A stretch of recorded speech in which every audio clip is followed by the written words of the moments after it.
So, welcome to the deep dive. Today, we're focusing on a really strategic tool for anyone trying to stay informed, the official AP News, world and local application. Mhm. I mean, if you need to be on top of things for work, for study, or just to understand the world, the source you use is, well, it's everything. That is the absolute core of what we're looking at today. We're trying to see past the fact that it's, just a news feed on your phone. Right. This app is the official mobile version of the Associated Press, the AP, Hmm. and its reputation is, it's globally respected. It's basically foundational to modern journalism. So it's not just reporting what's happening. No, not at all. Got It's it. often setting the factual baseline for how news gets reported everywhere else. Exactly. So we're not just looking at another aggregator app. This is a system designed to be a definitive, trusted, and comprehensive shortcut to real information. Right. Our mission today is to figure out what it does, what the mechanisms are that deliver that reliable knowledge that goes way beyond a simple headline scroll. And if you're a learner who values efficiency and accuracy, the AP is supposed to be that signal in the noise. It's really important to see how they've translated, decades of credibility into an app. Okay, so let's unpack this. I want to start with the name itself, world and local. That's a huge promise. It's a massive dual mandate. It is. How does one app actually manage both? The macro global stuff and the micro local reporting without just becoming a complete mess. Well, that dual scope is its defining feature and Okay. probably its biggest challenge. On one hand, you're getting that crucial international context, major geopolitical shifts, trade deals, big crises. For Duck, you need to see the big picture. Exactly, the macro view that helps you understand the forces affecting, well, everything. But those huge global stories can feel so disconnected, can't they? Until they land in your backyard. That's where the local part has to come in. Hmm. So for an organization that's known all over the world, how do they bridge that gap? How do they actually get my neighborhood news integrated so seamlessly? It really comes down to leverage and network. The AP isn't trying to, send a reporter to every city hall meeting. Right, that would be impossible. Instead, the source material shows they rely on this huge ecosystem of trusted local and international partners. That's the key. That's where the synthesis happens. They curate and push out reliable info that's been gathered by their partners. Okay, wait, that's a really interesting point we have to dig into.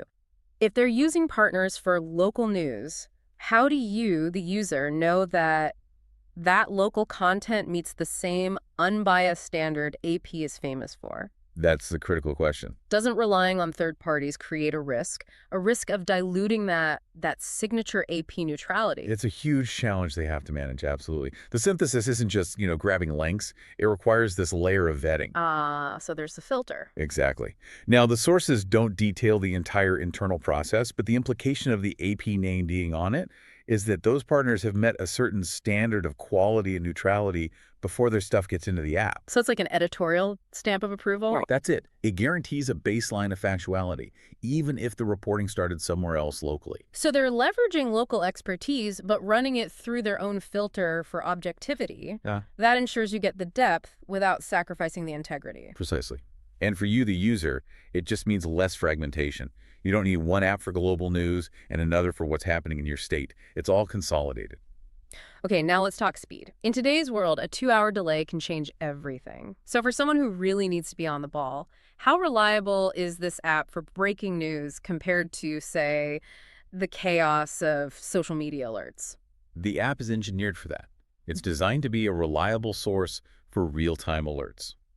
When big news breaks a vote in Congress, a major market shift, the AP is usually distributing that information almost instantly. Their whole infrastructure is built for that. And that speed, when it's paired with a source you can trust, that's the key, isn't Yeah. it? It means you can react to something right away, knowing the information is solid, instead of waiting to see if some social media rumor is even true. It's efficiency and accuracy at the same time. It's the efficiency of speed, but with the quality control of AP's editorial process. And that combination is just a huge advantage when you're trying to stay ahead. Okay, so we have all this content, global, local, and fast. The next big challenge is obvious, managing the flood. For a user who's already just drowning in notifications, how does the AT app turn that fire hose into something manageable and, personal? This is where the app really goes from being just a publisher to a strategic learning tool. It's all about rigorous personalization. Okay. Unlike some aggregators that just use a general algorithm, this app lets you really customize your feed. You can follow specific storylines and topics that are actually essential to your needs. So if I'm, say, an analyst in the energy sector, I'm not just filtering out sports. I'm actively telling it to follow complex things like global oil futures or renewable energy policy. Exactly that. You focus on the specific domains that give you value. Politics, business, tech, whatever it is. It's about prioritization, not just cutting things out. And that tailoring leads right into the customized alerts. What's the strategic value there? Why not just have general breaking news notifications on? The value is focus. A general alert system just pings you constantly and you get alert fatigue. You just ignore everything. Right, you tune it out. But with customized alerts, if you're tracking one specific thing, like a court ruling that affects your industry, you get that critical update the second it happens, without all the other noise. Now, this is where it gets really interesting for our deep dive. The curated content hubs. Alerts give us speed. Customization gives us focus. But what about when you need real deep understanding of a complex situation? The curated content hubs are the answer to that. They're the app's way of helping you build expert-level context, and fast. Think of a big, complicated global story like a conflict or an economic crisis. Okay. Instead of just giving you the latest article, the hub synthesizes all that complexity. What does that synthesis actually look like? Is it just a folder of related articles?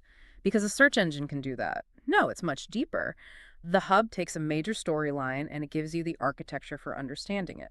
A comprehensive timeline, profiles of the key people involved, the historical background, all the essential multimedia, all organized editorially by AP staff. Wow. It transforms you from a passive news consumer into an active knowledge acquirer. So if you're suddenly told you need to understand a new trade agreement, you don't spend an hour on Google trying to piece it together. You go to the hub, and the AP has basically made the study guide for you. It's an editorial shortcut to being well-informed instantly. It's an acknowledgement that, modern topics need more than just a list of articles. They require curated context. That's a massive advantage. Okay, let's shift focus a bit. We've talked about what's covered and how it's organized. Now let's talk about how it's produced. If we're relying on this app for our facts, what guarantees the quality of the journalism we're reading? Well, we go right back to the source, AP journalism. Their whole reputation is built on factual, unbiased delivery. In today's media landscape, that commitment to impartiality might be the most valuable thing they offer, prioritizing the facts over the angle. Yes, they focus on what is verifiable, not opinion. And the ultimate proof of that quality, mentioned in the sources, is the connection to Pulitzer Prize-winning journalism. What does that historical standard really mean for news on a mobile app today? It means accountability. The Pulitzer standards are, the highest benchmarks for reporting, for editing, for fact-checking. When that standard is applied to what you're consuming in the app, it guarantees a level of rigor you just don't see everywhere else. It's a powerful differentiator. But news today isn't just text, no matter how well written. The user experience demands more. What about multimedia? It's a full multimedia experience. It's not just dense articles. The app features the AP's award-winning photography. Which can tell a whole story in an instant. Exactly. It captures the emotional or practical impact of a story immediately. And you also get informative videos alongside that. And that's so important for quick understanding. We process images so much faster than text. I see a photo of damaged infrastructure, I get the scope right away, and then the text gives me the context. Precisely. The multimedia is designed to give you that complete, rounded picture efficiently. It makes the content more accessible and memorable, which is key for learning quickly. Okay, let's hit a couple of practical points from the sources, because these really matter to the everyday user. First, language support. Yeah, this is a big one. They've broadened accessibility. The articles are offered in both English and Spanish. That's great. It significantly expands who can use it and its utility for anyone who prefers to get their news in Spanish. A fantastic conclusion. Okay, last thing, we have to talk about the business model. For a product this polished, with Pulitzer backing, how is it funded? What about ads? The source material is very clear on this. The free version of the app contains ads. That's the trade-off. So to get this level of high-quality, real-time journalism without a subscription, you're going to see some advertising. Right. It's integrated into the interface and the content stream. The big question for a sophisticated user then is, do those ads compromise the experience? Are they intrusive, or are they, discrete banners that don't mess up the flow? Well, the source only confirms that they exist. But the strategic expectation would be that an organization like AP, which is so committed to unbiased presentation, would aim for non-intrusive ads. Because the integrity of the content is their entire brand. Exactly. If they undermine that with annoying advertising, they undercut their whole value proposition of factual clarity. It's a balance they have to manage. So if we connect all these dots for you, the learner, the value here is incredibly strong. You get speed, you get scope, both global and local, and you get the deep context from those curated hubs. And it's all backed by that internationally recognized standard of factual integrity. Mm-hmm. It's a really powerful defense against misinformation and just, information overload. It's a tool that lets you go from a high-level alert to a deep, synthesized understanding of a topic, all inside one trusted interface. And that ability to trust the source is just invaluable. It really is. So here's a final thought for you to consider. The app gives you this potential to dive deeper into specific topics like sports or politics using those customized alerts and hubs. Right. Given the AP's unique reputation for factual, unbiased reporting, which specific area, an area that's usually just mired in opinion and spin, would you prioritize for your very first tailored alert? Are you going for the complex business of high-level sports, or zeroing in on an unbiased view of national politics?